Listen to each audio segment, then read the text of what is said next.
Bonjour à tous les amis, donc nous sommes cette semaine parashat Bechukotai. Donc on voit que la parasha commence en Akadosh Baruch Hu, il nous dit celui qui fait le commandement, il reçoit énormément de brachot. On a une liste de brachot qui est magnifique. Et tout à coup, la parasha prend un autre tournant et commence à décrire une liste énorme de malédictions qui sont tous atroces, une plus que l'autre, pour celui qui ne respecte pas la Torah. Donc il faut comprendre pourquoi, qu'est-ce que c'est ces malédictions-là qu'il y a dans la Torah. Est-ce que Hachem il vient, Chas v'Shalom, nous maudire, Hachem qui est notre Père, qui veut notre bien, est-ce qu'il vient nous donner des sanctions aussi affreuses? Qu'est-ce que c'est? De quoi il s'agit?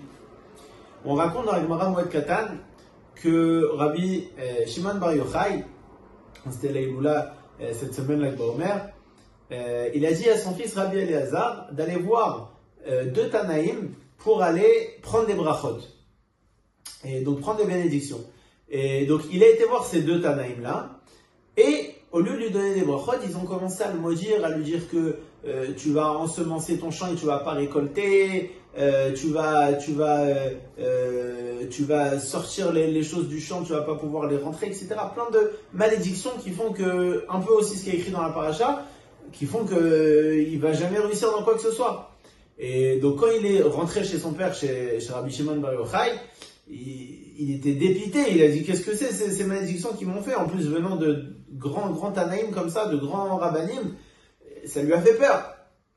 Et là, son père Rabbi Shimon Bar Yochai, il a commencé à lui expliquer que ces deux Tanaïm, ils ont tellement voulu lui donner des grandes bénédictions que ça ne pouvait passer que par des chemins cachés, on va dire. Donc, en fait, toutes ces malédictions-là qu'ils ont données, en fait, c'est que des bénédictions. Il a commencé à lui expliquer une par une. Par exemple, quand on lui a dit tu vas ensemencer et tu vas pas récolter, ça veut dire que tu vas, par exemple, marier tes enfants et qu'ils vont pas mourir. Ça fait que les filles, elles vont pas retourner chez leur père, etc. Donc, il faut voir là-bas exactement en détail, mais il lui a donné plein d'explications qu'en fait, il s'est rendu compte que c'était que des bénédictions. Et qu'est-ce qu'on voit qu'est-ce qu'on voit de cette histoire? On voit que en fait, à Kadosh Baruch Hu, des fois, il y a le bien qu'Hachem il envoie, et c'est un bien qu'on voit de nos yeux, donc on se dit que c'est du bien, c'est compréhensible, etc. Mais des fois, il y a un bien qui est tellement énorme, qui est tellement élevé, qui est tellement profond, qui doit passer des fois par des chemins qui sont un petit peu tortueux. Et c'est ça en fait le message qu'il y a à prendre pour nous dans la vie. C'est que, tachles, quand on réfléchit, si on s'imagine une situation où il y a quelqu'un qui vient, il vient nous donner, je sais pas, sur un plateau, il vient nous donner 100 000 euros. Mais une autre situation où on a eu les mêmes 100 000 euros, mais on a dû travailler d'arrache-pied pour les avoir, et on s'est donné, on s'est levé chaque matin, et on a construit une entreprise, partir de rien, on a commencé dans un garage, et puis on a agrandi, etc. Ces 100 000 euros-là, ils n'ont pas la même valeur. Ils n'ont pas la même valeur. Et c'est ça, en fait, que Kadosh Baruch Hu, il veut nous dire par ces, entre guillemets, malédictions, c'est qu'en fait, il nous donne des bénédictions qui sont beaucoup plus hautes. Comme le Tanya, il explique longuement, qu'il y a 4 lettres de le nom de Kadosh Baruch Hu, il y a Yud-Ke et Vav-Ke. Quand c'est du bien qui est dévoilé, ça vient des premières lettres du nom de Kadosh Baruch Hu, donc Yud-Ke. Mais quand c'est du bien qui est voilé, ça vient de Vav-Ke, et c'est beaucoup plus, ça vient d'une source en fait beaucoup plus profonde, beaucoup plus sainte aussi. Et donc c'est pour ça que ça doit des fois passer par des chemins un peu tortueux. Comme on voit par exemple, pour donner un exemple qu'on voit dans la Torah, que Mashiach, d'où il va sortir? De l'union de Tamar et Yehuda. Maintenant, Tamar, c'était la belle-fille de Yehuda. Donc, c'est une histoire un petit peu bizarre comme ça. C'est pas très clair. Ça n'a pas l'air très caché, etc. Et ben, c'est de là que Mashiach, il va descendre. Et donc, on voit que des fois, il y a des choses qui sont énormes dans la vie, des choses qui sont tellement bien, ça doit passer un peu par des chemins un peu bizarres, un peu difficiles. Et c'est ça, finalement, qui donne la qualité de la chose, qui va nous donner, qui va nous aider à apprécier la juste valeur de la chose. Et on raconte une histoire par rapport à l'Admor Hazaken, que lui, il lisait la Torah, quand il habitait à Yozna, il lisait tous les Shabbats la Torah, Et il y avait un Shabbat où il n'était pas là, et c'était le Shabbat de Chukotai. Et il y avait son fils, l'Admor MCI, qui était jeune à ce moment-là.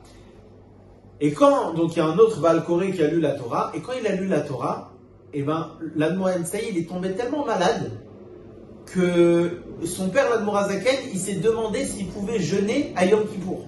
Donc Yom Kippour à peu près 6 mois après la paracha de Chukotai.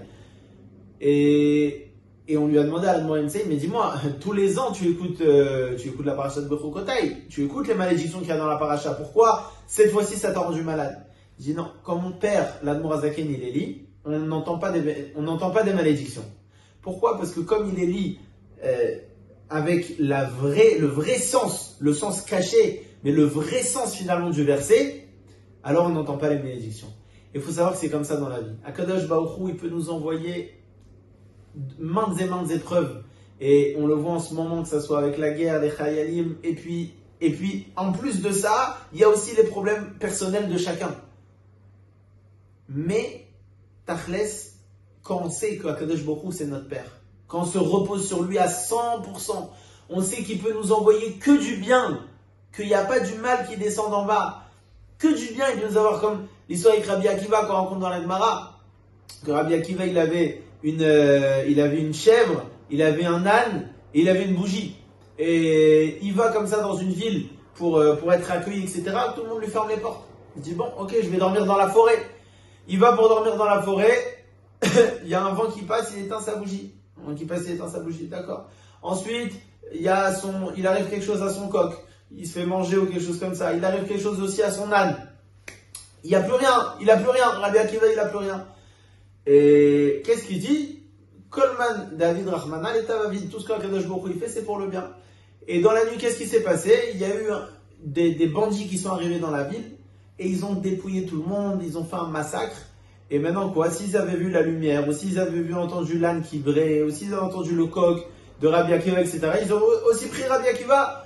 Et bon, Hachem, ça l'a sauvé. Donc, c'est sûr que là, vous allez me dire, attends, c'est facile, il a vu tout de suite le résultat. Mais il faut savoir que non. C'est à nous de voir, c'est à nous d'ouvrir les yeux et de voir, de chercher, et même si on ne comprend pas, de savoir en tout cas et d'avoir le bitachon et l'amuna, que ce qu'Akadosh Baruch Hu il a fait, c'est pour le bien. Il y a des fois, on peut le voir clairement, que vraiment tu vois qu'il y a une chose qui ne s'est pas faite, etc., et que finalement, heureusement que ça ne s'est pas fait. Comme ceux qui ont raté l'avion le 11 septembre, ils ont tout de suite compris que c'était pour une bonne chose. Et il y a des fois, on ne le voit pas tout de suite, il y a des fois, on le voit beaucoup plus tard, il y a des fois, on le voit peut-être jamais. Mais nous, on est les enfants d'Akadosh Baruch Hu, et on doit avoir la emuna, le bitachon, que tout ce qu'Akadosh Baruch Hu nous fait, c'est pour le bien. Et c'est lui, il sait mieux que nous ce qui est bien pour nous. Donc, Bezrat Hashem, on arrive à acquérir cette emuna-là, à acquérir ce bitachon, qu'on puisse rester grâce à ça collé à Akadosh Baruch Hu, et que Akadosh Baruch Hu, il voie nos efforts, et que il ait pitié de nous, il nous ramène le Mashiach, Techef ou Miad. Des bonnes nouvelles à tous, Shabbat Shalom.